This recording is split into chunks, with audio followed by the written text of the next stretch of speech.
Great to see everybody.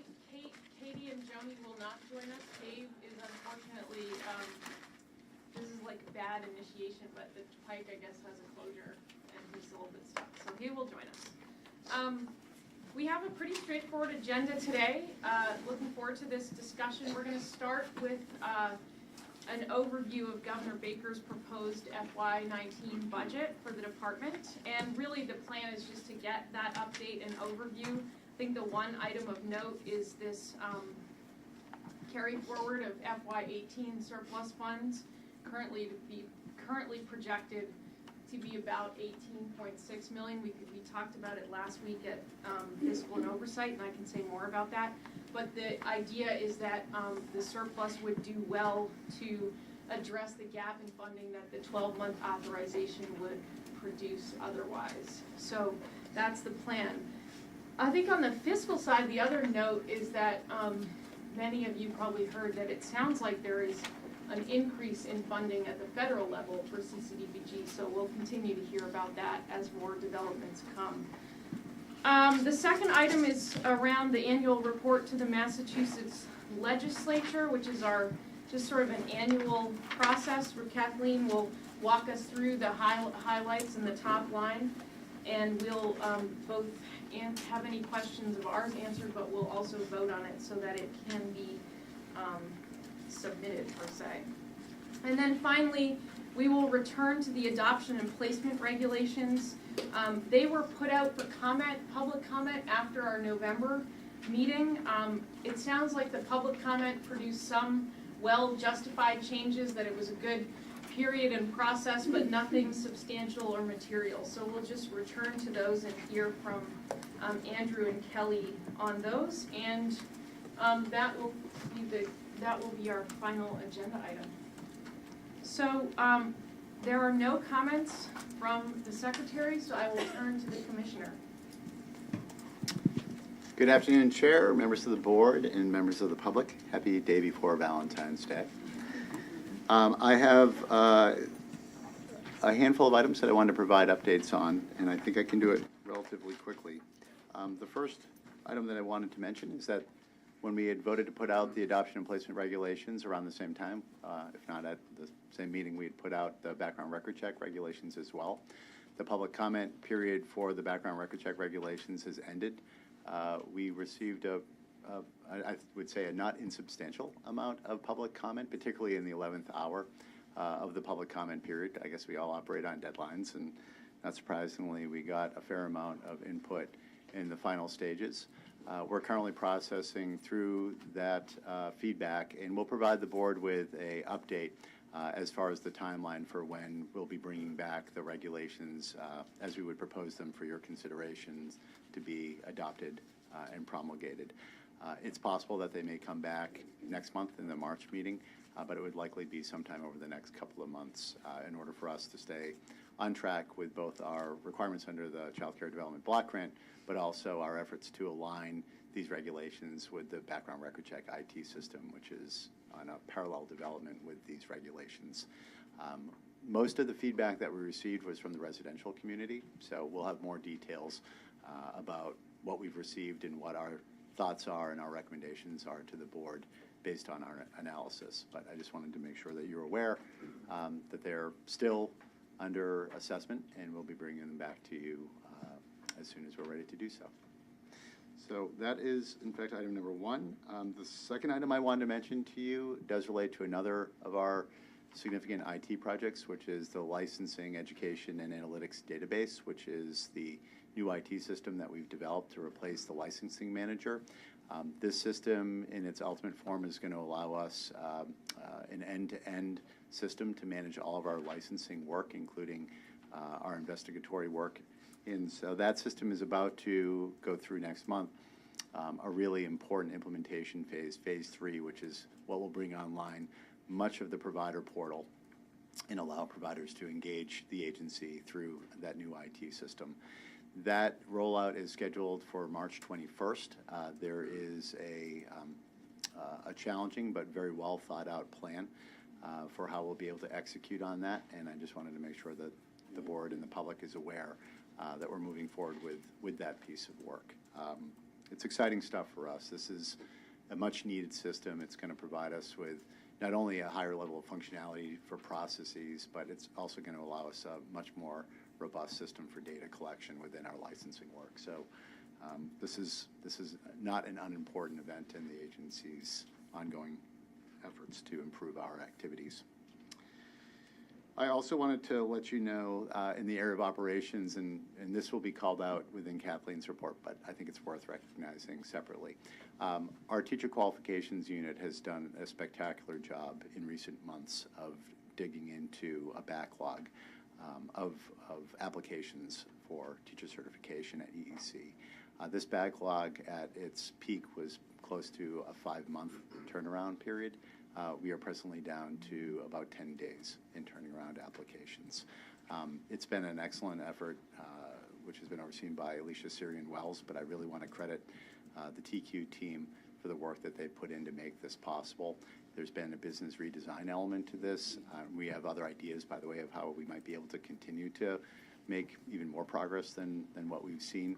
It's also a function of having had the ability to hire some additional staffers within the TQ, which was part of the board's recommendation last year, part of the governor's budget, and the budget that was approved by the legislature. So that's made a monumental difference. So we're really excited about this. Obviously, workforce, as you know, is one of the highest priorities for the agency. It's certainly been articulated by the board as a high priority. The field has made note of its challenges within the workforce domain. This is one dimension of that, which is just our ability to make sure that people are processed in a timely fashion so that programs have the ability to hire them, and we have qualified folks within classrooms. So we're awfully proud of it, and I'm really grateful to the team here for the work that they put in to make that progress possible. I wanted to note, as Noni, our chair, has pointed out, that there is a proposal for new federal funding for the Child Care Development Fund. There's been lots of press reports on what that number is. We are actively seeking out additional information to try to get more exact as to what the final federal investment may be. Our understanding is, after communicating with the Governor's Washington, D.C. office, is that there will be a separate appropriations process that likely would take place over the next 6 weeks that might resolve what the number would be. So we hope to, in the course of the next 5 to 6 weeks, get additional information, and we'll share that with the board. We're certainly getting a lot of questions from the field. My answer right now is we don't really know what that number is. We've seen reports that it's a doubling of the Child Care Development Block Grant. I think that we'll need to see what really comes out of the appropriations process to know what, in fact, that would mean in the end for the nation and for the Commonwealth. There does seem to be a fair expectation, though, that there will be some increase. So we're obviously excited about that. And we'll share any details that we get when we actually have real details to share. And then the final piece I wanted to note is we don't have a location set, but we do anticipate that next month's board meeting is going to be in the northeast part of Massachusetts as part of our effort to move our board meetings around. We had identified that region as where we want to host the board meeting for next month, so we'll provide the exact details as soon as possible. But if you want to circle that part of the state on your map, you have a general sense of where you're going to be exactly 1 month from today, because it will be on March 13th. So that concludes my updates, Madam Chair, and I'm happy to answer any questions on those items or field any additional questions that you might have. Can you kind of weave these strands together so that we can have an understanding of what do you think it will mean for someone coming into the field, looking to have their teacher qualifications reviewed, have a background check in place? What is the overall timeline for someone who's getting newly hired into the field? Yeah. What do you think it will be once these systems are in place? Great, thank you. Well, so there are two processes that don't exactly move, well, I guess they are more sequential than they are moving in parallel. So being certified is one part of the process. You can't be hired into the field unless you have the proper certification.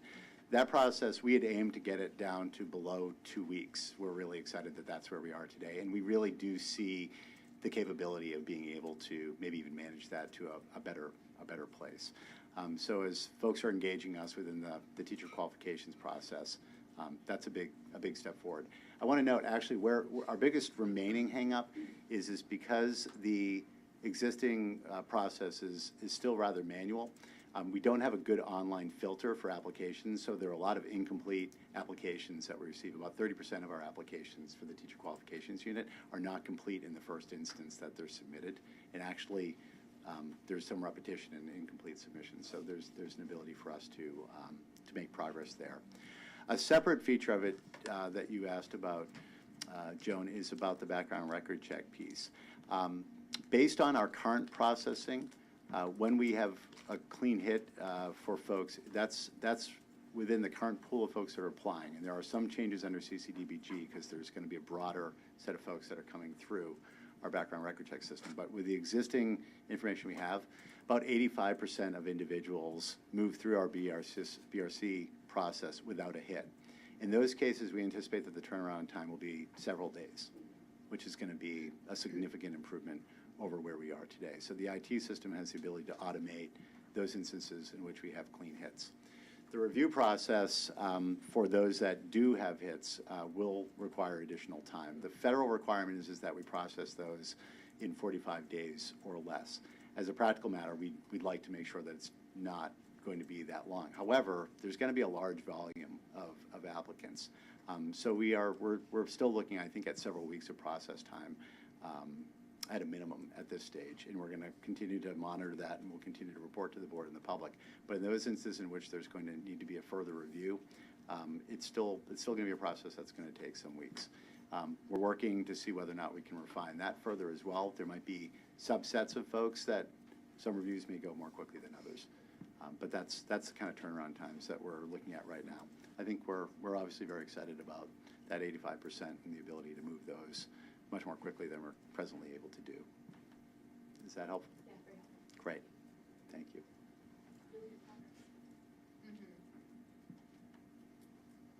Other comments or questions for the commissioner? Okay, thank you. Let's move to public comment. Look forward to hearing from first Sheila O'Neill from Horizons on funding regulations with Kristen Haas from Project Hope on deck.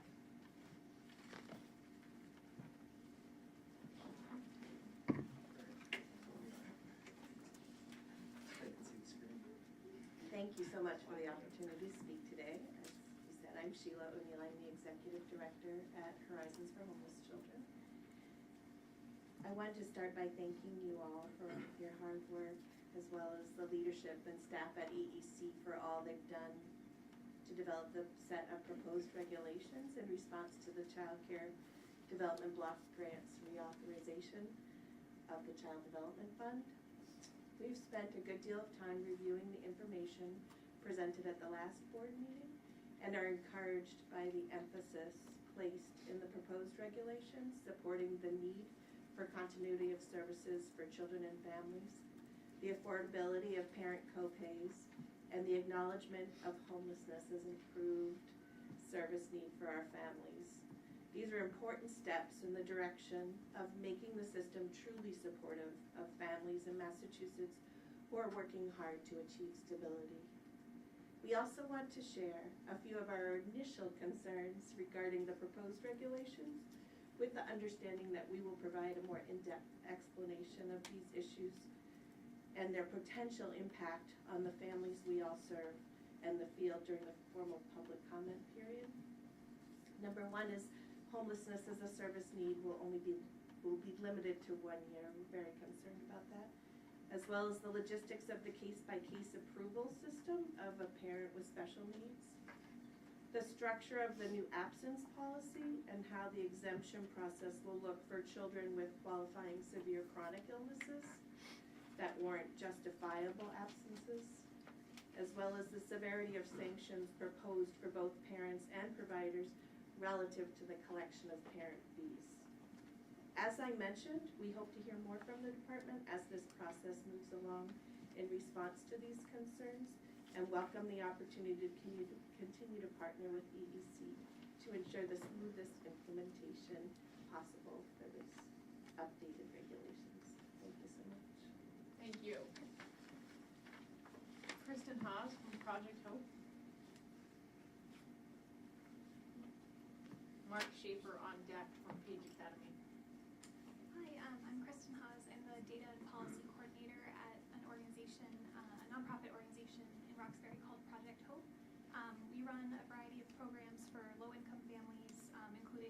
shelter, housing services, job training programs, adult education classes, and a family child care business enterprise. Since several of the regulations that EEC presented to you last month would likely impact families in our programs, I just wanted to raise a couple of questions and concerns from sort of an initial review of those regulations.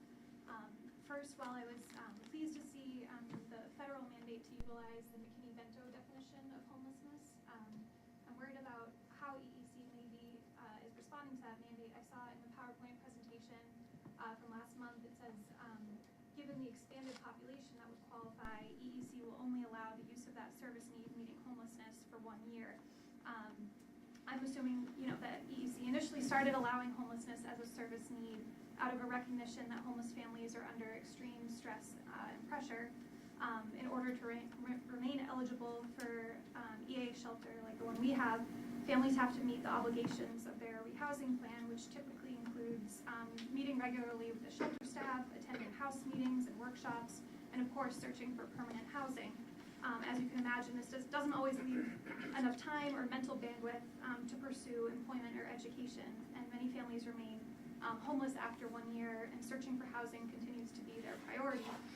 So to deprive these parents and their children of affordable childcare after just 1 year would, to me, be counterproductive in multiple ways.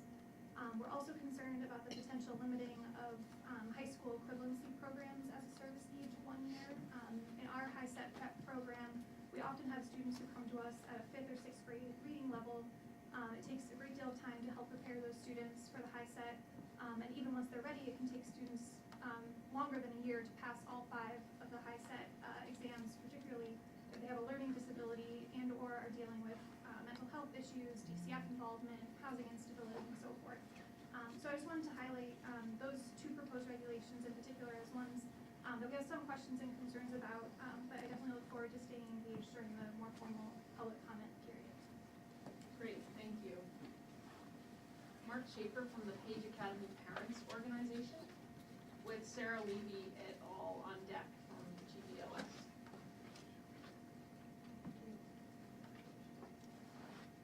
Thank you.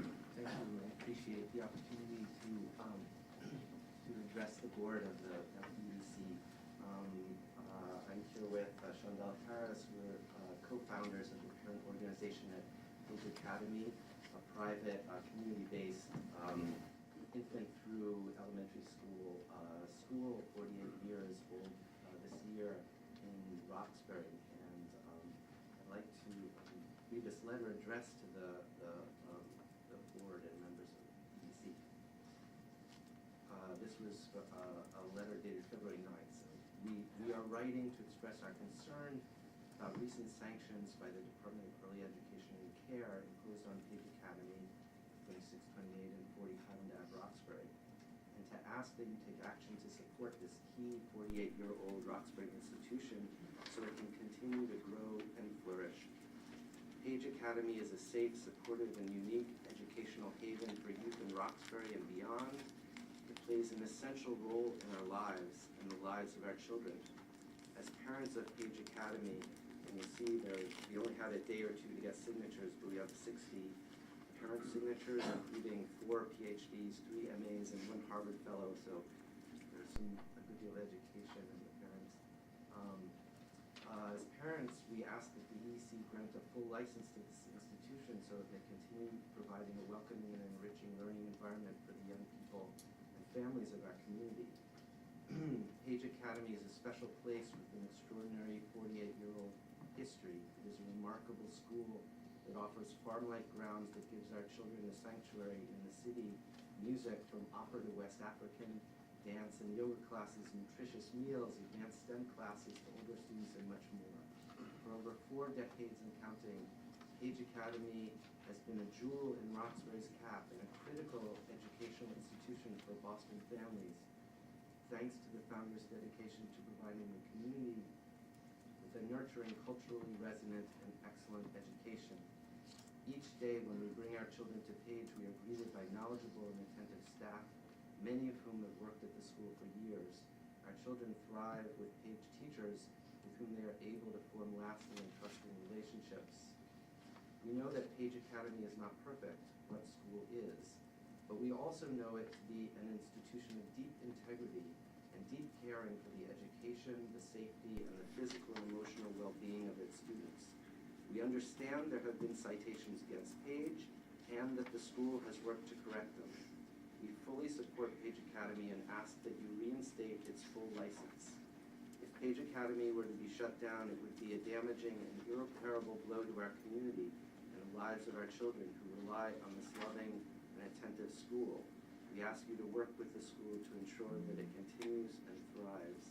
And I just want to make one more comment. When at reading, I'm talking about our community, and I'm not the person who looks like most of the people in the school.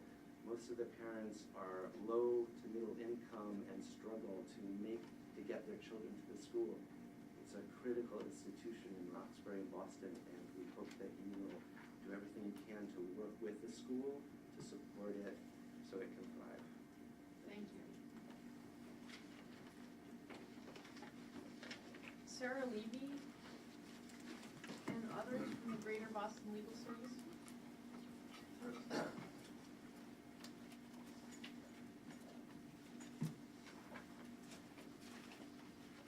Good afternoon. I'm Sarah Levy from Greater Boston Legal Services. I'm Lily Barra with the Employment Unit at Greater Boston Legal Services. And I'm Naomi Meyer with the Welfare Law Unit at GBLS. As background, we work with low-income families in non-criminal matters. We represent both parents, families seeking childcare, as well as providers. So we come at the issues before EEC from both angles, both from our clients' different perspectives and also from the perspective of doing some systemic work. And so we wanted to share some feedback and thoughts and frankly some concerns we had today about some of the proposals that we saw in the January presentation. Like some of the folks who've spoken already, we were really concerned to see some of the proposals to shorten the period for which families could receive childcare, specifically around homelessness, around limitations on certain education and training, particularly HISET, and around childcare for parents who receive it because they have a disability. Frankly, I have many parents who hope and pray and wish their disability only lasted 2 years, but that's not the reality. We appreciate that there are really difficult choices and balancing going on, and we wondered whether capacity, concerns about cost, were driving some of these limitations. We anticipate that families that are currently getting childcare for less than 12 months will be getting it for 12 months, and that as a result there will be less give and take in the system and less openings. So we wanted to encourage you at this point to think about expanding capacity. I know that the annual report to the legislature is on the schedule for today, and looking at the report that was filed for fiscal year 2009, we noted that at that point there were 58,000 children in care, and according to the fiscal committee report last week, today there are 53,000 children in care. So we applaud all the work that's gone into rate increases and workforce development, and would really urge you to think about turning now to capacity.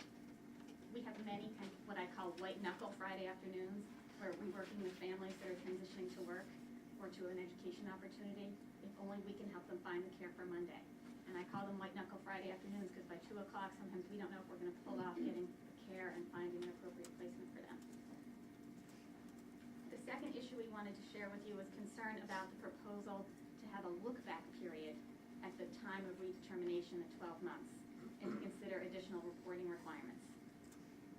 We think that it defeats the goals of decreasing administrative burdens and the goal of increasing child stability. So to illustrate this, we'd like to share the experience of one of the moms that we work with.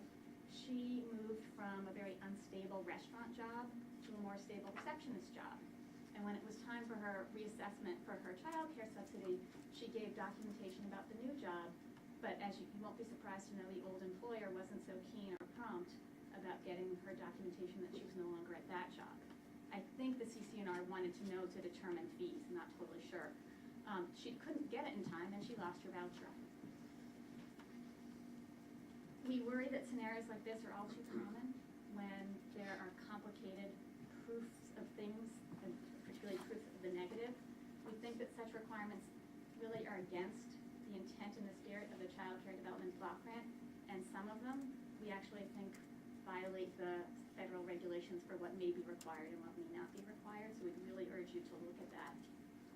when the final regulations were published, the Federal Register lists all sorts of comments about what people said and why they made the choices that they did. And on the specific question about looking back at the 12-month redetermination and considering whether families should be asked to pay back money if somebody thought they didn't get it properly, which was one of the concerns folks raised, what the Fed said is we strongly discourage such policies as they may impose a financial burden on low-income families that's countered to CCDF's long-term goal of promoting family economic stability. So that was one of the second concerns we wanted to mention today. The third has to do with fees. We applaud the efforts to update the fee chart. We want to highlight that there's some important process that needs to happen. EEC may not simply issue a new chart. It turns out that both the Child Care Development Block Grant and the state statute that created EEC, Massachusetts General Law Chapter 15D, both say the agency is required to have a regular schedule to update the fees and to do so via regulation and public comment. The current fee chart is from the old Office of Child Care Services in 2001, which means that this has never actually happened, which means that the fee chart currently in use is not properly or lawfully promulgated. Families are being terminated right now for non-payment of fees. I worked with one single mom who lost her voucher.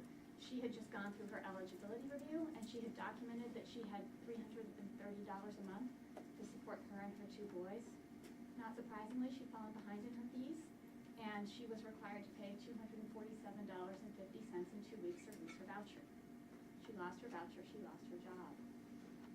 It's a really strange experience for me advocating for families that when I'm working with families that fall behind in their payments, NSTAR is actually more willing to work with families that have low incomes and more understanding of the realities of developing reasonable payment plans than EEC. So we'd really like to encourage you to not only follow processes and have public comment and get public input, but to think long and hard about whether, in light of the broad recognition that fees are currently unaffordable and above the 7% benchmark, you absolutely have a federal waiver at the moment, but we really encourage you to think about stopping terminating families as a result of fees until and unless this full process can happen.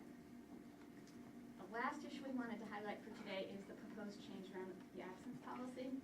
So the proposal defines excessive absences as 45 absences in a 12-month period and says that providers will not be paid for breaks in care that are more than 2 weeks.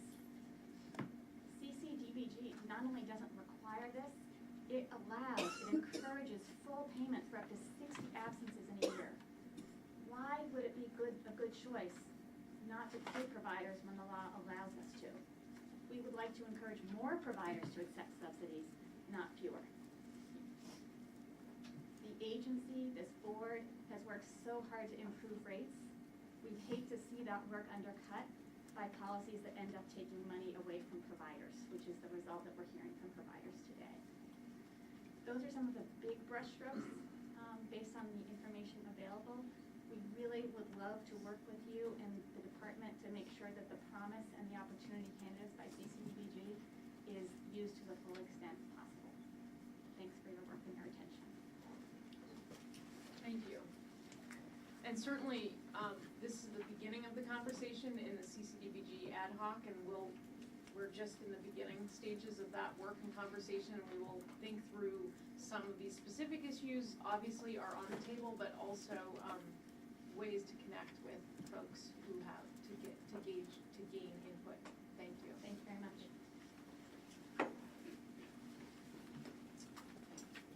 Dave, welcome.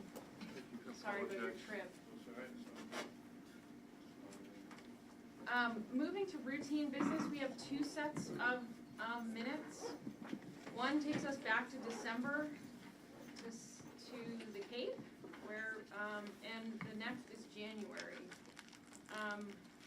So let's start with the approval of minutes from December 12th, 2017 meeting on the Cape. Folks have any corrections or edits?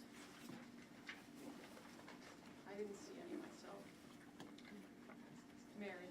Actually, I can't find it right now, but I did just want to point out, I'm not sure it's material, that I was quoted as asking if there is enough being done on the Cape for children and families, and what I was referring to was in talking with the agencies that were represented and presented to us, to what extent are we taking advantage of some of our summer residents who own homes on the Yeah, Cape and have the right. capacity perhaps to Right. learn more about the challenges on the Right. Cape, but also tap into some of their abilities to be helpful. So it didn't Yep. quite come out that way, and I just want to make that comment. Yeah, you were Inferred that gonna I was lead that, correct you were today. gonna lead that brigade, Mary. Oh, no. All right, that's great, we can make that change. All right, all approved of the December 12th, 2017 minutes? I mean, sorry, that was lousy. I've told you before that I moved between these two systems. Motion to approve the minutes from December 12th, 2017. Do I have a second? Thank you. All in favor? Aye. Abstention? Opposition? The second set of approved as amended by Mary. The second set is from January 9th, 2018, last month, here. I noticed one change, which is that we just need to make sure that Dave Cruz is first listed as President and CEO of Regional Employment Board of Camden County, and then that he has experience with the Springfield Public Systems, just to be sure his position is up to date. That was the only thing I noticed. Much shorter with the videotaping, I guess, that's the plan. All right, any other corrections or edits? Okay, motion to approve the minutes from January 29, 2018 board meeting. Second? All in favor? Aye. Opposed? Abstained? Approved as amended. So let's move now to committee updates. JD has given me the gift of chairing fiscal for this fiscal and oversight for the balance of this fiscal year, and it was a pleasure to attend in person last week. Bill and his team did a fine job leading us through the agenda. I was joined by Mary Wallachy and David Cruz, who were on the phone. 4 areas really of the agenda that I think are noteworthy for the full board, but Mary and Dave, you should feel free to jump in on this update. The first was on transportation, which is that the department has secured some funds to undertake a cost analysis as a follow-on to the set of recommendations that we discussed at our summer retreat. It was a little hard to work with those recommendations without any cost analysis, so this follow-on will be really helpful. That work is expected to be both procured and complete by June 30th, 2018, so it's within this fiscal year. But it will, I think, give us some concrete information to work from in our next set of conversations about transportation, which is, as we all know, complex. There was also some discussion about including an optional set of questions about transportation on the upcoming market rate study survey. There was some discussion among us that it might be better to think about 1 or 2 questions that would be universal and mandated as part of the survey, but the survey is running long, so that's where we land. That's where the recommendation for the optional set landed. I think the plan is for the agency to discuss that in a little more detail and come back to us. That's transportation. The second area of discussion was caseload, which is in part a standard practice on this committee to review caseload. The highlight for this month, that was a real look back on the last several, is that we have this IE contract utilization that has a sort of steady pattern, that it's underutilized to some degree. So there is this surplus of 18 million, and the working plan that we'll hear more about today is to carry those funds forward and use them for, among other things, 12-month authorizations that will come into play with the new regulations. The other highlight in the caseload discussion is that ANF directed the agency to release an additional 1,187 vouchers about 2 weeks ago, bringing the total for this fiscal year to almost 2,300. This was accompanied by some short-term support for the CCR&Rs in order to be able to handle this influx with respect to staffing and overtime, et cetera. Bigger picture, about 30% of this year's total vouchers have been administered to date. Third, this came up in the commissioner's update. We had presentations on 3 IT capital projects, one on the background records checks system, which is this sort of to make it more integrated to meet CCDBG regulations, but also will have the added benefit of improving the hiring process. The second was the LEAD project, and sort of this phase 3 of this differential licensing, which we've heard about along the way, but also at this juncture to start to retire this legacy system. So there was some discussion about support for the field to take this up, to hear about it, to help them with some organizational readiness, to be ready for this, and sort of a sense from, in response to our questions, that the field would go to their licensors for support on this front as the new system is implemented and rolled out. And then CCFA, a sense that all is still running smoothly and that the stage right now is really improvements and enhancements that were long planned. Finally, we had an update on the program, the Early Education and Out of School Time Capital Grant that's managed by the Children's Investment Fund. It's in its 4th year, its 4th round right now. It's the grant that is designed to bring the physical environment to a more optimal level to organizations who apply for it. In concrete terms, it's meant to get them to level 3 or level 4 on the physical environment standards of the QRS. It started in FY14, 21 projects funded so far, totaling 15.2 million. The individual awards have ranged from 200,000 to $1 million. So there's a 4th round right now to be awarded in May 2018. There were 25 pre-applications that came in. 9 of those were invited to submit, and 8 went ahead and made their submission. I think there was both a sense among us that it's a very good program, and 2 points of discussion among us last week. One, Mary raised the question of sort of thinking about what's involved in the application process for these organizations and to what extent we're sure that it's streamlined enough that we're not, going too far to bias those who can really leverage themselves to make such an application. And Mary, you may want to say more about that. And then the other point of discussion was, I have been interested in the extent to which the evaluation process has been useful outside of some very broad, blunt indicators that we would expect based on what the money is for, and instead to think about whether there's a way in which the evaluation process might provide some insights more around some of the pressure points for these organizations in doing this work and how that might inform the applications down the line. And just sort of a little more around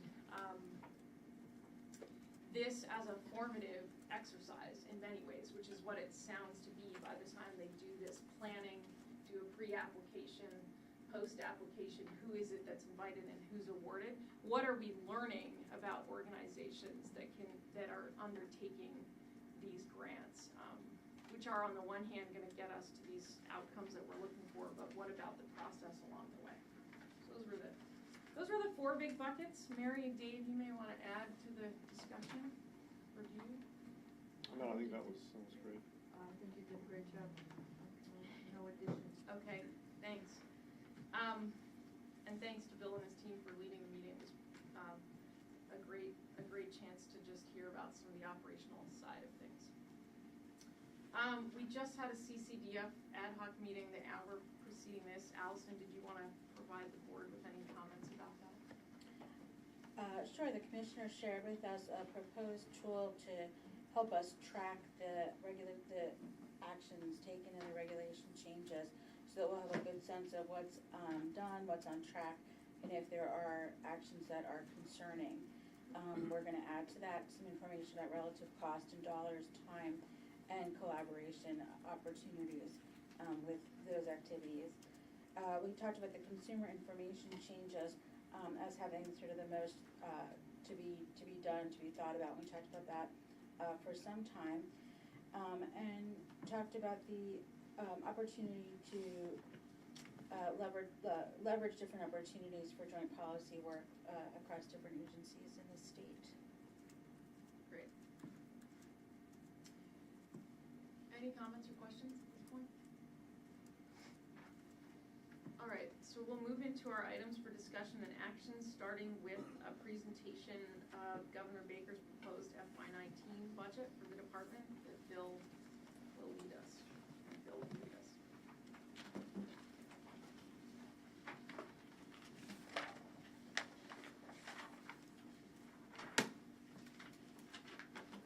Hello, everybody.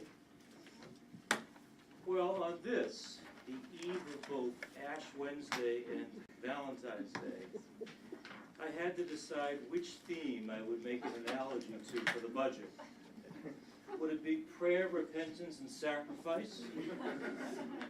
Or would it be dating, relationship, love, and dare I say, passion? And that is indeed the themes that I want to represent as we talk about the budget, particularly this budget. So let's turn our attention to House 2, and let's let the dating begin. So, House 2, indeed, really represents a very fine first date. Put forward by the Baker administration, the budget is for $575.2 million, an increase of nearly $205,000 among the funds available in FY18. Again, to gain in a budget and to have one's maintenance costs addressed is a plus. As noted earlier, this budget does not yet include the EEC requested and A&F supported prior appropriation continued of a surplus from the caseload funds in FY19. The PAC, or the surplus, right now is projected to be around $18.7 million, and perhaps a wee bit more. The 18.7 based upon a report that we filed with the legislature on February 1st, so that's why we cite that figure.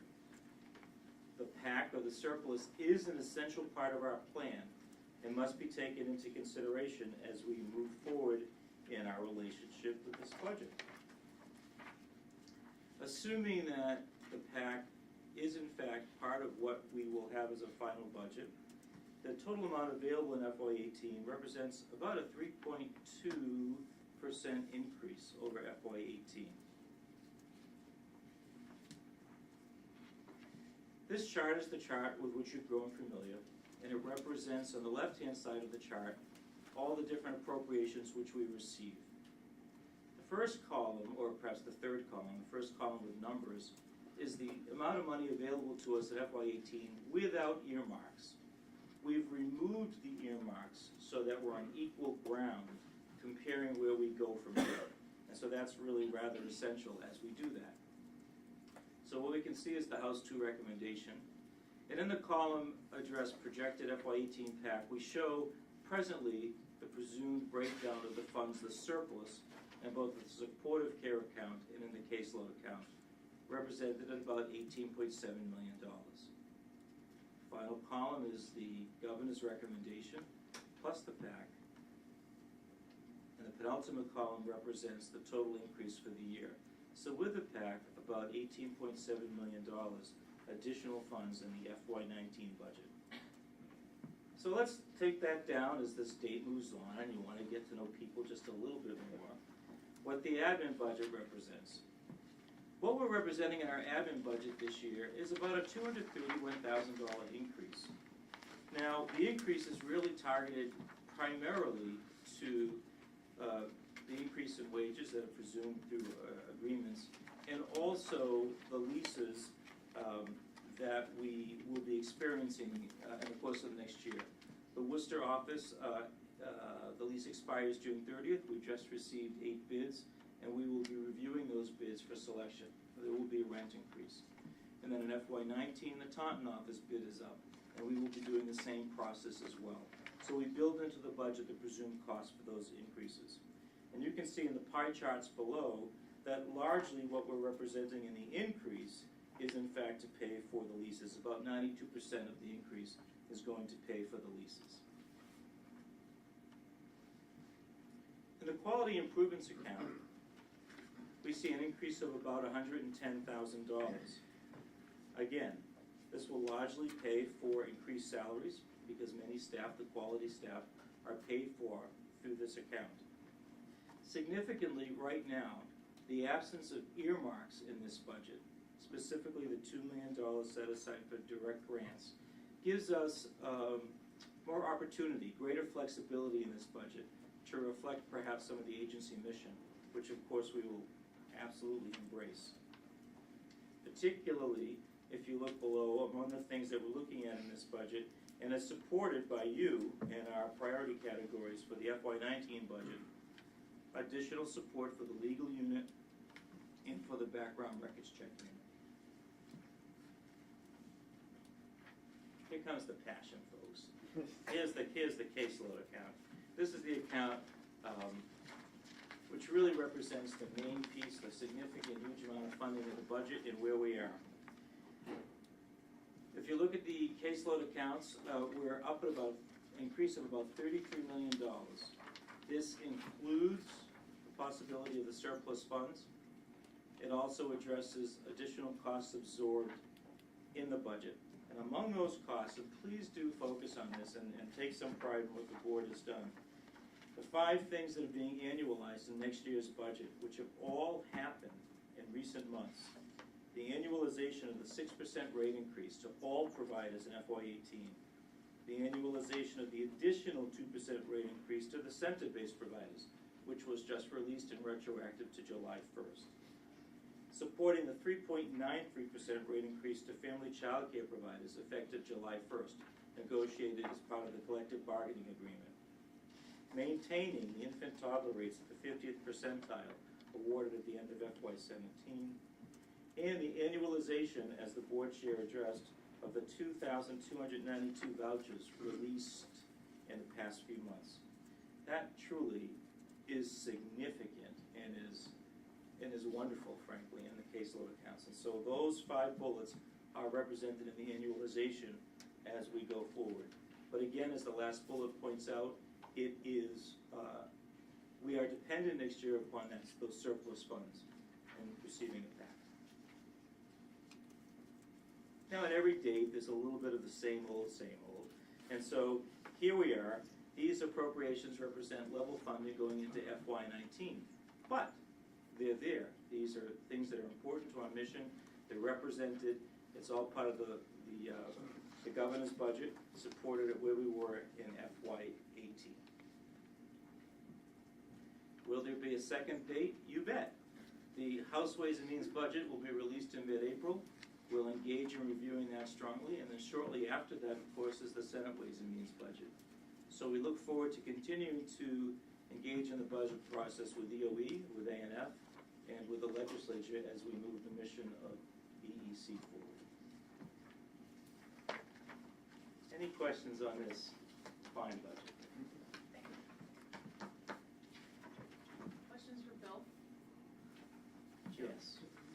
It is a fine budget, and it's a terrific start, thanks to the governor. My question is, when we look at the caseload funding, I know there has historically been some attention to maintaining parity of rate increases between family child care and center-based care. And I'm wondering, just trying to keep track of the various sort of percentage increases over time, where we would end up, assuming that the PAC comes through in FY19 in terms of parity between center and family child care. There's no, at this time, Joan, there's no intended rate increase in FY19 for either party. It's not built in. And when the family child care providers receive. The family child care.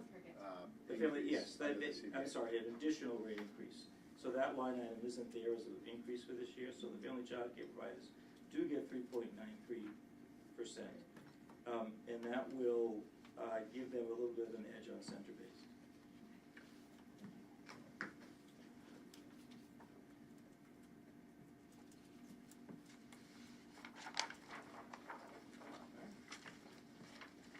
Thank you. Thank you. So we'll move now to the legislative, the annual report to the legislature. Kathleen, thank you.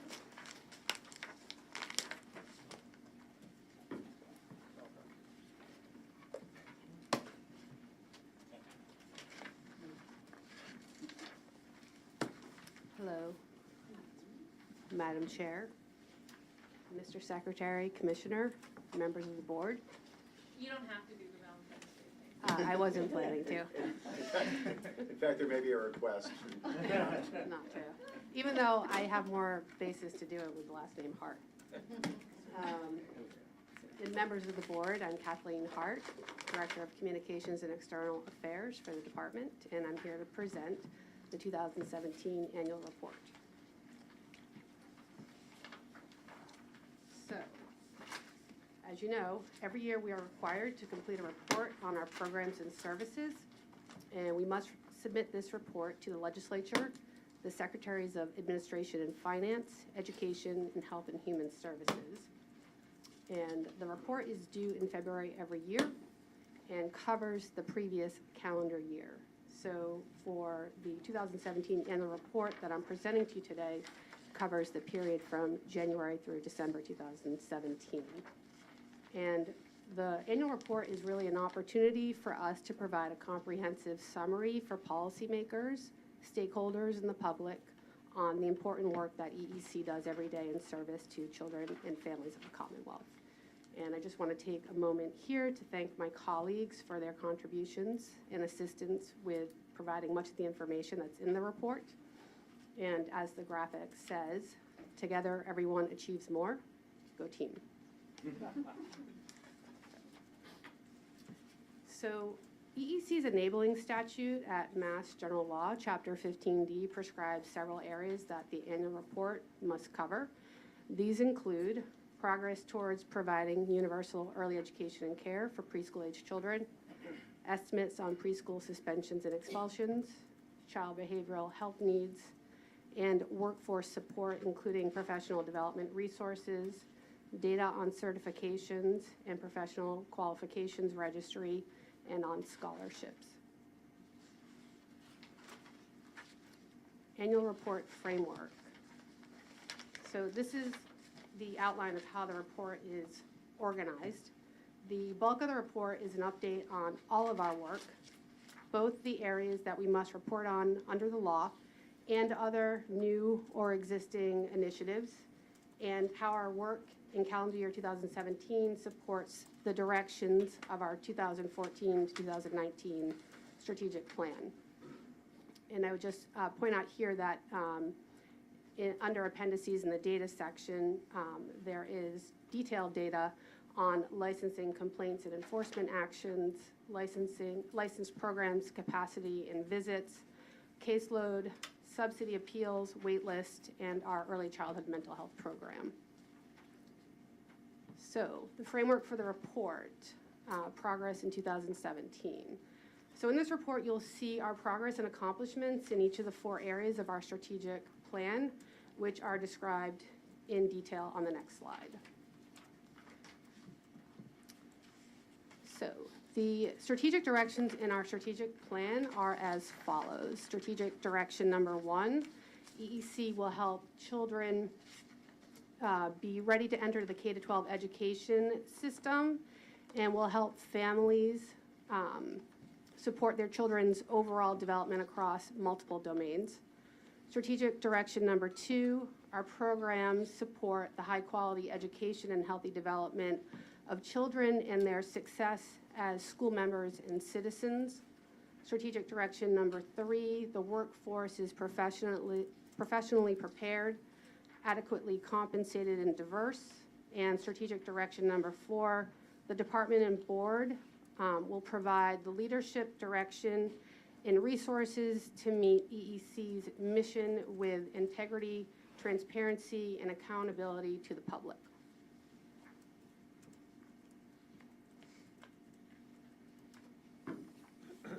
So, notable items in 2017. EEC made important progress in advancing the state's goal of providing a quality and affordable education for every student in the Commonwealth from early education through college level.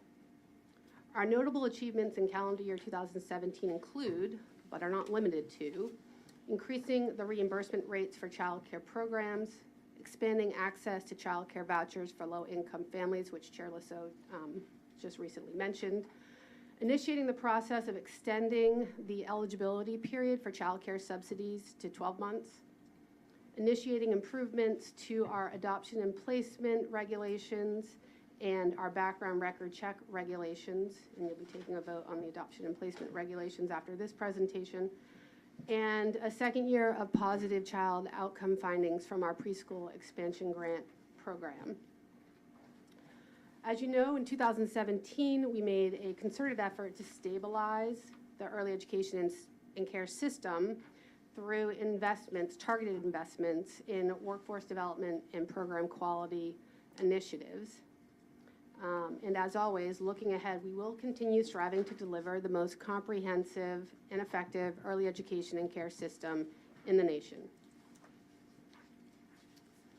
So, for progress in 2017, in strategic direction number 1, school readiness and family support. Can we flip the slide? So, we provided funding in the FY18 budget for close to 2,300 new income-eligible child care vouchers. And at the end of 2017, our wait list was just under 21,000 children. We competitively rebid the child care resource and referral contract to 7 agencies. In the summer of 2017, we graduated the second cohort of children in the preschool expansion grant program, and in the fall of 2017, we enrolled the third cohort of children. And our longitudinal study found that in the second cohort of students, the children were showing key gains in school, were showing significant gains in key school readiness domains. And we plan to review the research findings in greater detail with you in April. Also in 2017, in fiscal year 2017, we awarded the Commonwealth Preschool Partnership Initiative grants. Those are basically the state PEG planning grants to 3 communities, Boston, Brockton, and Salem. And we actually have a third round of grants that's out for bid right now. In 2017, we had 90 coordinated family and community engagement networks. This is up from 89 last year. And those, we call them CFACE networks. Those CFACE networks completed 4,700 child screenings using the Ages and Stages questionnaire. And within those 90 CFACE networks, there are 30 parent-child home programs, and they provided home visiting supports, and they provide home visits to families that reach 720 children through those services. And through our Early Childhood Mental Health Consultation Network grant program, which supports 6 regional networks across the state, those networks provided consultation services to early education and care programs that supported over 300 children who were determined to be at risk of suspension or expulsion from their program. And those mental health supports allowed 62% of those at-risk children to be successfully retained in their program. And finally, in 2017, under this strategic direction, we contracted to implement the positive behavior supports pyramid model in our programs and just started that work last month. In strategic direction number 2, high quality programs.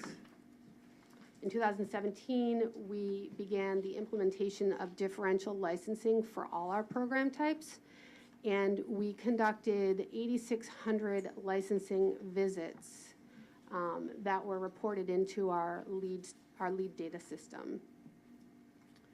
We expanded the use of the lead provider portal for submitting corrective action plans, filing incident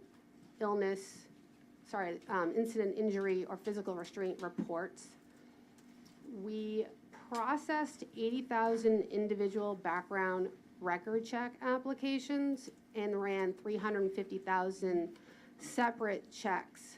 That would be the CORI, SORI is the Sex Offender Registry, and Department of Children and Families Registry of Alleged Perpetrators checks. And we reviewed the results of 30,000 applicants for fingerprint checks, fingerprint-based background record checks. We secured capital funds for enhancements to the LEAD system, $1 million, for our background record check system, $2.5 million, and enhancements to our child care financial assistance system, $2.7 million.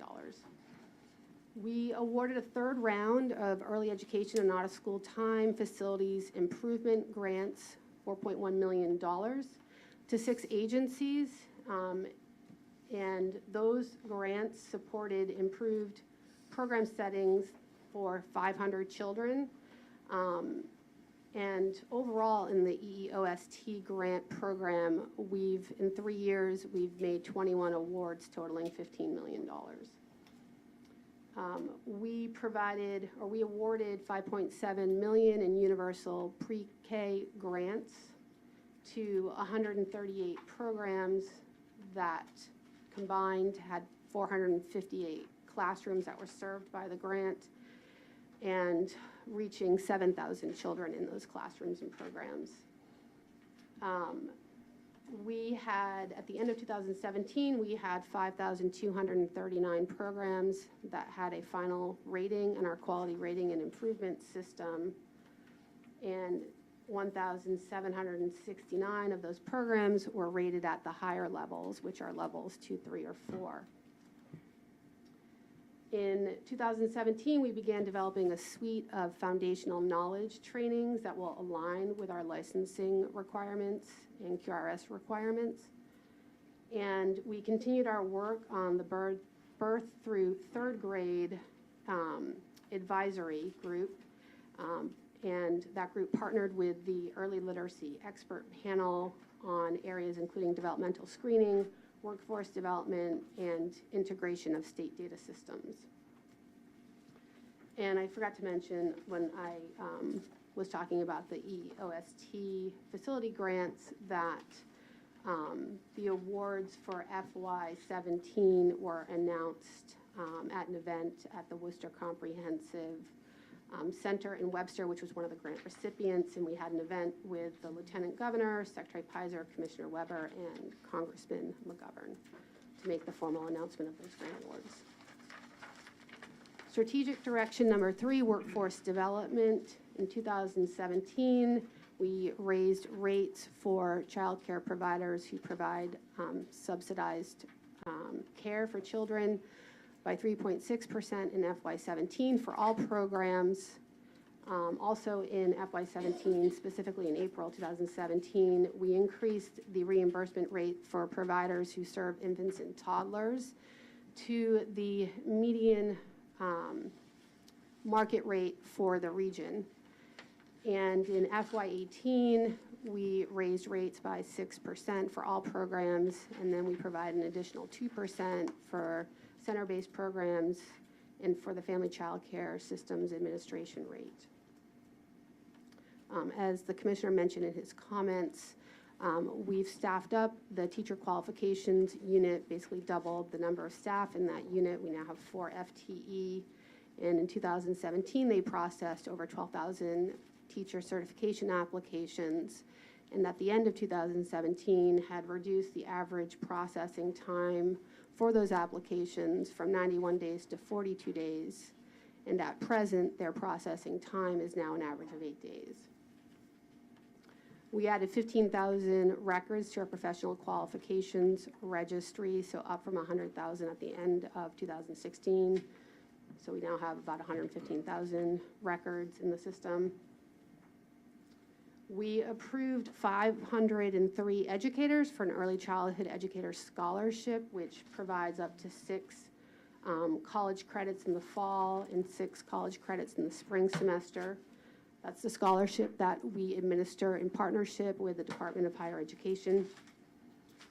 Through our educator and provider support networks, we funded 115 college courses that combined served 1,200 educators, and we also funded through the EPS networks 195 trainings that offered continuing education units that touch 6,300 educators and help them to meet our licensing or QRIS requirements. We continue to support coaches through our peer assistance in coaching project and work towards developing a coaching model that aligns with our QRIS. And for a third year, we offered Early Ed Con, which is a conference for early educators, a professional development conference, and it was attended by 500 educators.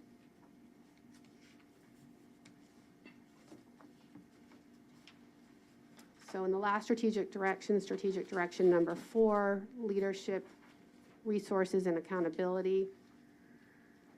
We advocated for an FY18 budget that provides $561.5 million, including $30 million for quality supports, and within that line item, there's $4 million specifically set aside for QRIS. The budget also included $15 million for the center-based child care rate increase, which was previously mentioned. Included $200,000 for a third year of our Commonwealth Preschool Partnership Initiative. Those are the state PEG planning grants. And it included $2.5 million for the early childhood mental health consultation networks, which is double the FY17 level.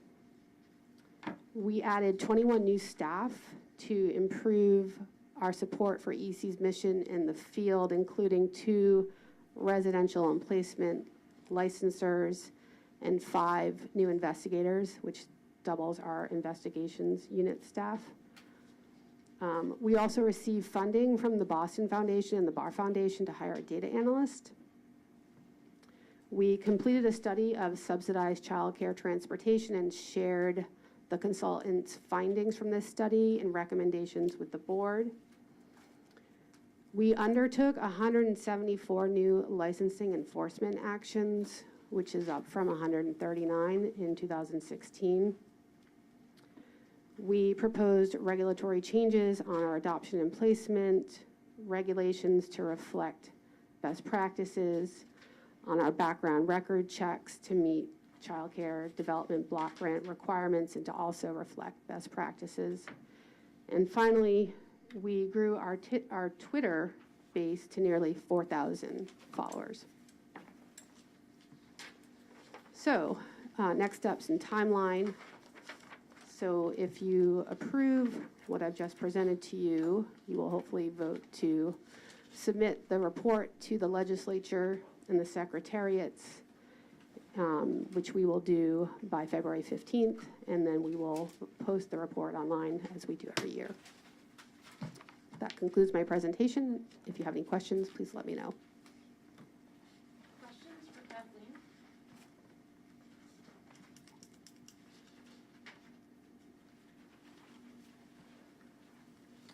Go ahead, Joan.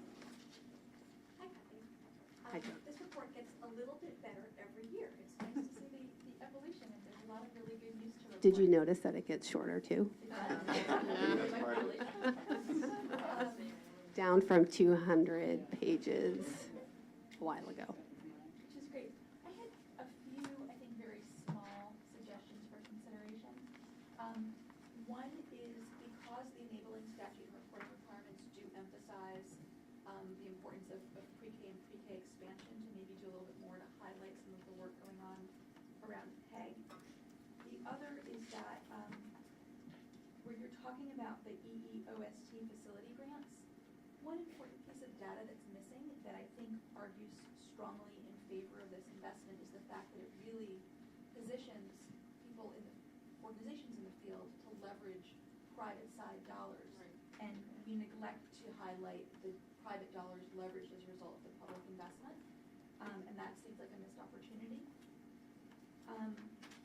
And then we did see a substantial increase to the early childhood mental health grant, but the description of what we're doing with that increase seems like it needs to be bolstered. It's on page 17.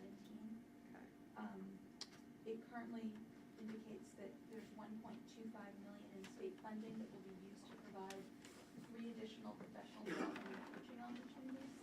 I think we're going to need to do more than that. Can I add maybe just a point to address that one in particular, Joan, is that the funding actually wasn't released until December of 2017. So in terms of capturing annual report, there isn't much new activity to capture within the context of 2017. It's worth revisiting. We'll take a look at it, but Or maybe just including that explanation. Yeah. So that it looks like we're positioned to use those dollars well. Good. That makes sense. I think the PBS is funded in part by that, so maybe I just didn't make that clear in my presentation. Mary? First of all, I'm exhausted, just looking at it and all the work of this department, so I really want to applaud that, and please don't take the next comment as a criticism. I never do. There's I love all your feedback, Mary. There's a lot going on here. It's all good. I do have a question that I think we need to work on answering. Is our children better off? There's a lot going on. It's all good. I think we have some really good preliminary data around PEG in particular, around, are we getting the outcomes for the inputs? And let me just say, I have no idea actually how to answer my own question, so let me be honest about that. But I do think that maybe a section that really sort of gets at that sort of critical question. So after all this activity, how are we able to articulate? Because I think children are better off. But I'm unclear here a little bit how we connect the activities a little bit more tightly with the question, are children better off? Right, I think that makes sense, absolute sense, to have a section that highlights some of the key child outcome data that we know. So like you mentioned from the PEG studies, we could highlight that, as well as the data from the early childhood mental health consultation networks about the children who were successfully retained in the program. And I don't know, we could look into if there's what data that we have from like the ages and stages questionnaire screening. So I think that's a great point that we could put a separate box that calls out the improvements that we do know. And sorry, Joan, I didn't acknowledge your feedback. I think that all makes sense. I took notes on it all, so I can make those changes that you recommended. I think you're right, too, about moving up mental health, making it more prominent in that section. Kathleen, has there been expansion in family daycare to, I'm thinking of all the economic, good that comes from family-owned businesses, and are we serving more children in family childcare homes, do you know? In terms of the licensed capacity, I'm not sure if we pulled the capacity on the family child care programs. I know that our family child care programs, the count is, I believe it's down. But I think our overall capacity in our programs combined is held steady. I can check in that section of the report if it actually gives the capacity. That's correct, Kathleen. The overall capacity of the system has moved up modestly, but it's all been a function of center-based expansion. There's been a contraction within family child care, which is consistent with the contraction within family child care nationally, but it's been pretty significant over the course of the last, I'd say, 7 or 8 years within family. Yeah. It has been offset, though, with center-based expansion. Yeah, so it looks like, that data is actually in the appendix, so it looks like our overall license capacity in calendar year 2017 was actually higher at the end of the year than at the beginning of the year, by close to like 2,000 or 3,000, but the family child care capacity has gone down a little bit, and it was about 44,000 at the end of the year. I had just a couple flags for those of us who've been in conversation about the QRS, so I just want to flag them. This move towards PBS for centers, et cetera, ought to also then find its way into our theory of change around improvement and quality grading improvement systems. If that's a strategic direction and it's well-founded, but it struck me that the behavioral piece hasn't really come into our discussions about QRIS. And neither have discussions of suspension and expulsion rates and paying attention to those. And so I just flag those for thinking about this strategic work on quality improvement. Other comments or questions? Thanks so much, Kathleen. I guess the job before us is to vote on this, and you then undertake a few revisions as a function of this discussion and submit it on Thursday. So I will move that the board approves the 2017 annual legislative report as presented and included in the board materials of February 13, 2018, and authorizes the department to submit the annual legislative report on its behalf. Second? Second. All in favor? Aye. Any opposition? Abstentions? Okay, thank you. So moved. Thank you. Thanks very much, Kathleen. You're welcome. So we'll turn to our final item, which is around the adoption and placement regulations. Welcome back, Andrew and Kelly. Thank you.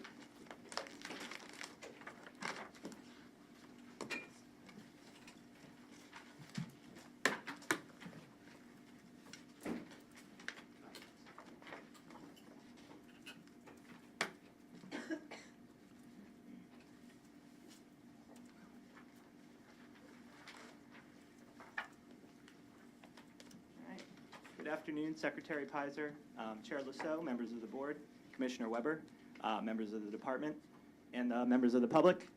We are here today to present the final version of the adoption and placement regulations for your vote and approval to be published in the Massachusetts Register.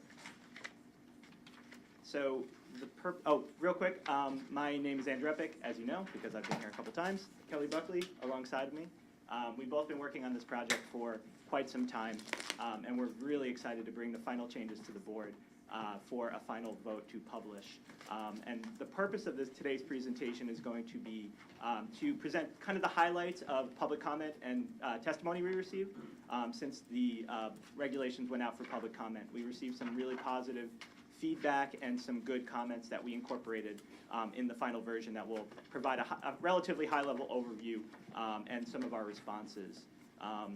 And then finally, we'll put it to you to vote, and if there's any questions prior to the vote, we will be more than happy to receive them.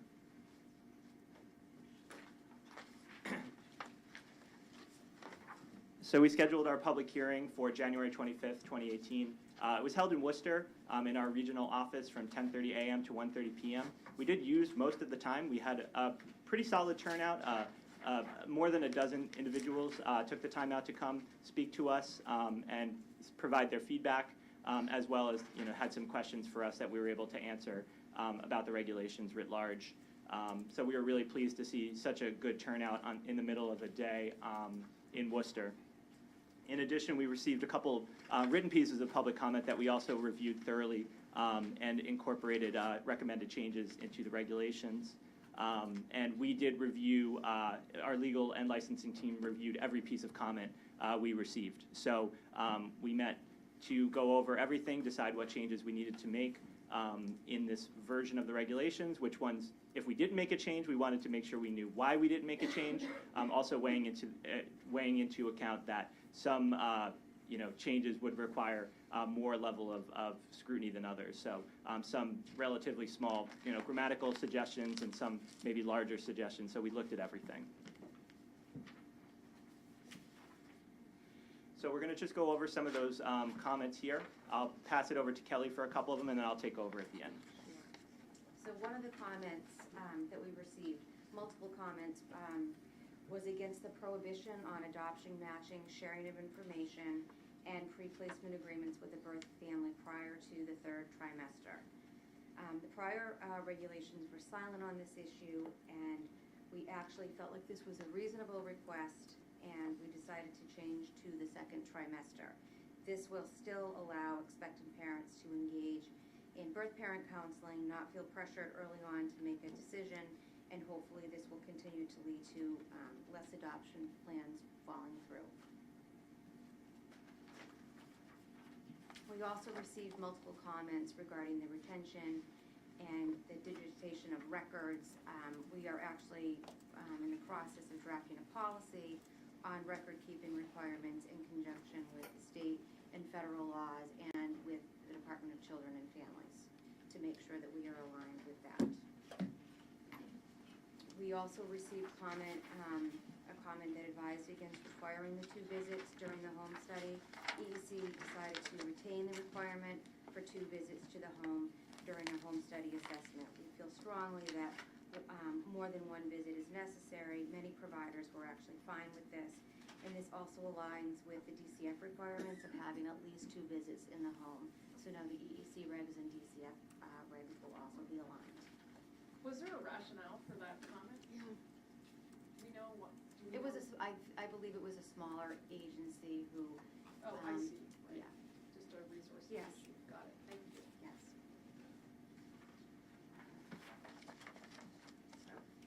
So we received multiple comments from multiple commenters regarding areas of the regulations where we talked about infant safety, specifically around training. So the previous version of the regulations listed out, for example, CPR first aid, safe bottle warming techniques, shaken baby syndrome, certain terms that, as we know, change over time, and new infant safety techniques will come into existence in the future. And in order to prevent us from having to change and update these regulations every single time a new form of safety technique is developed and trainings are developed around it, we had been advised to change the language to make it more general, to say, and the language we came up with was infant care and safety techniques.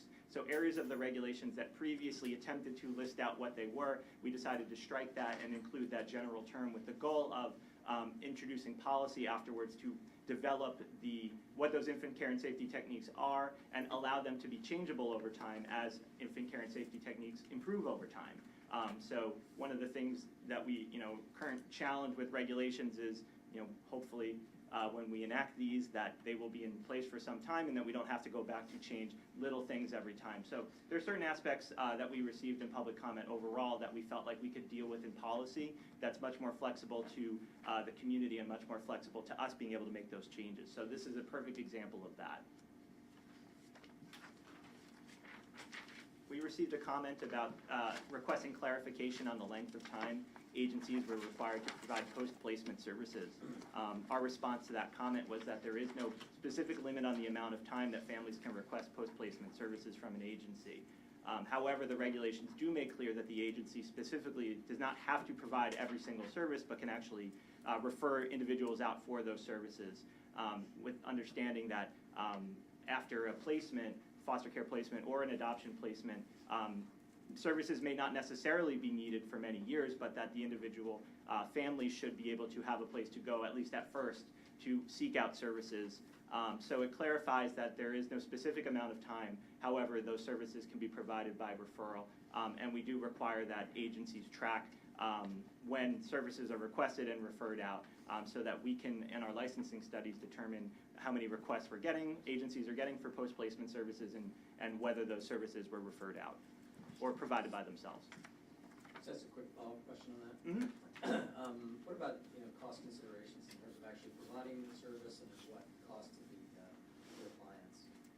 So as far as whether the services are cost to the client? Yeah. There's nothing specifically about controlling costs in the regulations regarding post-placement services. My understanding would be that the process of referring out for services would accommodate the fact that individual agencies would not necessarily have to be the one to bear all of the cost of a placement or a post-placement, and that the cost could be distributed out. Of course, I think one of the challenges in this world is going to be ensure how we can provide low or no cost services to families. And that's perhaps something that we'll need to look at as these regulations roll out, with the new attention to post-placement services being a requirement. Yeah, so I guess another way of asking the question is if the agency is providing the service themselves, Mm-hmm. then in theory at least there's some tie back to the original funding source, if nothing else. But if they're referring it to a third party saying, sorry, we don't do that, or we don't want to do that for you, go find line somewhere else, here's a phone number. Does that change the, sort of who's responsible for paying essentially? Do you have anything? For most clinics, hospitals, the insurance that the adoptive couple has would pay for those costs. But the cost would be on the adoptive couple. Right. Either way? Yes. Okay.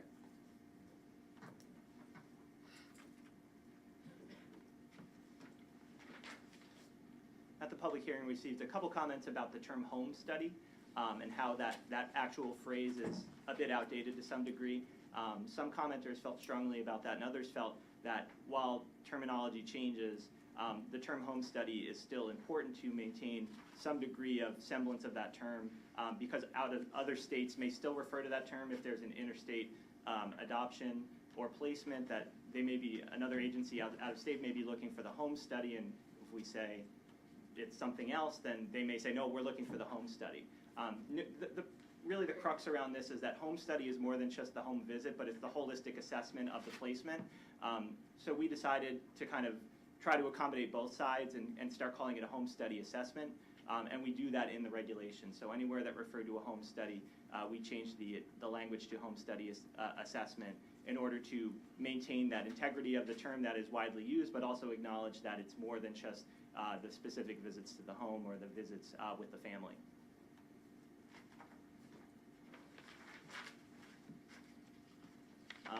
One commenter noted that there was a new requirement in the regulations to notify and receive approval from EEC for internal policy changes, and the comment was that it was overly broad and burdensome requirement to require EEC to review and approve every policy change.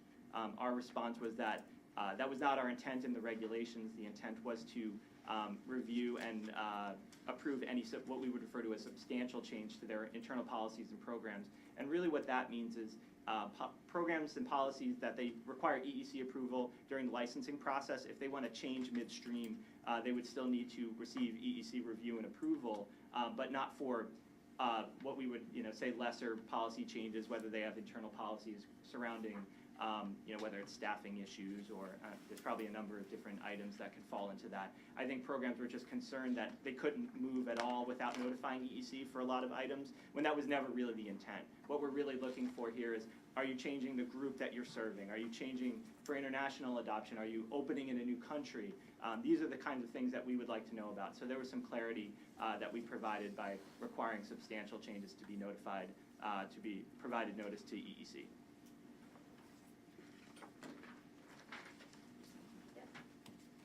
So we received multiple comments that noted that payment for postpartum medical expenses should be allowed beyond the current limit of 30 days to be in alignment with what insurance paid for, which would be 6 weeks or up to 8 weeks if medically indicated. And EEC felt like this was very reasonable and really in line with what insurance companies cover, and that we really should align with that.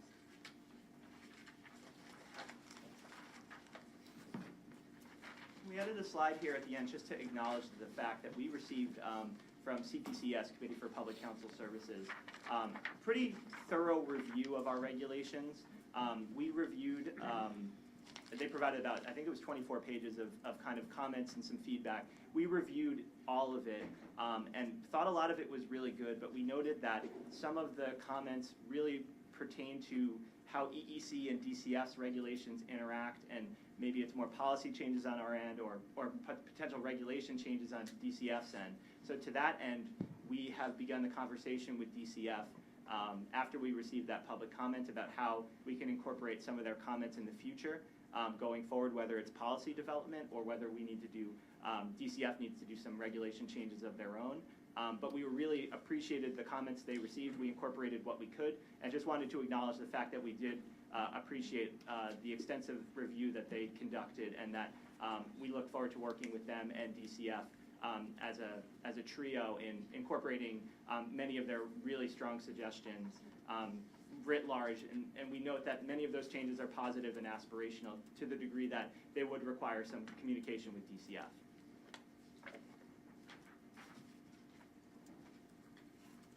Okay, so the final steps here would be, if approved today by board vote, that the vote would basically publish the regulations or file the regulations to be published in the Massachusetts Register at the Secretary of State's office with right now an enactment date, projected enactment date of March 9th, 2018.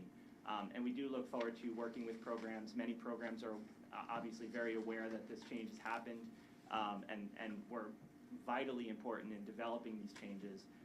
We're also looking forward to working with programs on how to, introduce some of these changes. We don't foresee these to be massive changes for a lot of agencies, that a lot of agencies are doing these best practices, but our goal with this process is not to be overly punitive, but to actually go forward and work with programs as far as introducing the regulations to their practice to the degree that they're not already, as well as developing further policy. So in some ways, this is just the beginning and not an end with respect to moving forward with this community, and we really look forward to doing so.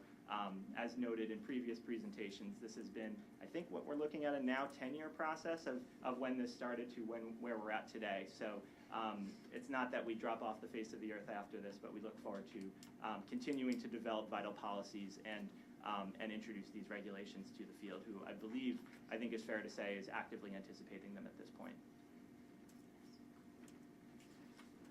With that, questions? Comments? We don't want to go much past 10 years on this. Thanks to you both. This was a really clear and helpful summary of what's gone on since we last saw you. And I felt personally like your decisions were good ones, so thank you. Thank you. Questions, comments?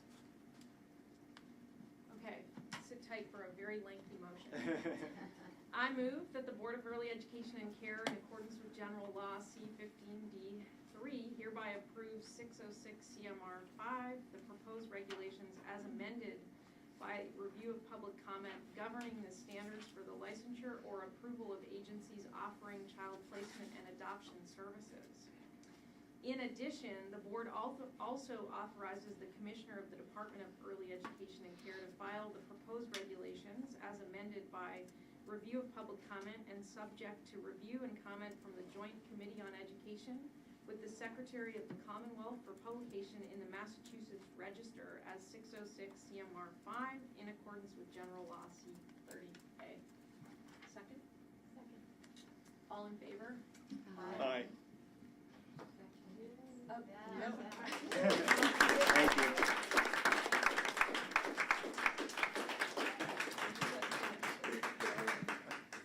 Thanks to you both. There's a considerable amount of enthusiasm on the department's side. This, I can't believe I'm going to do this, but to stick with Bill's theme for the day, this has been our long-term relationship. And while Andrew has said that this is a beginning, not an end, it is an end to this part of the process, and it has been a long process. I want to thank Andrew, if I may, and the legal team, Felicia as well, for the work that you've done. I want to thank you, Kelly, and your team for sticking with this over the course of 10 years. Somehow we were able to maintain continuity and connection with the field over the course of the last decade. That this process, while it was a process of some fits and starts, actually was an ongoing conversation, and that's really a credit to the work of the staff here. So thank you very much for your ongoing leadership, and congratulations. Well done. Well done. I don't have much on the Valentine's Day theme, but we do have some found time. And I was teaching my 5-year-old in the carpool this morning that you can also call it Galentine's, because there is much girls in the back. Great to see everybody. Have a good month. We'll see you on the North Shore likely next month. Thank you. Thank you.